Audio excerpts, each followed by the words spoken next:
গতকাল রাজধানীর ধানমন্ডির ইবনে সিনা হাসপাতালের গাড়ির পার্কিং লট থেকে একটি ভিডিও দেখা যায় যে সেখানে একটি ছেলে প্রকাশ্যে চাঁদাবাজি করছে।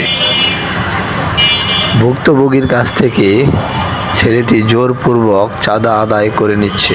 ভুক্তভোগী এর বিরুদ্ধে অভিযোগ জানাবে বললে ছেলেটি তাকে তুচ্ছ-তাচ্ছিল্য করে চলে যায়।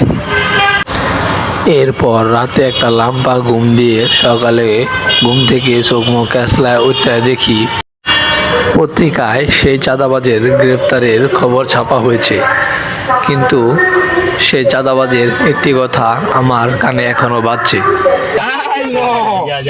যদি একটা চুল বাঁকা করতে পারো আচ্ছা যা তুই দেখ ওয়েট কর।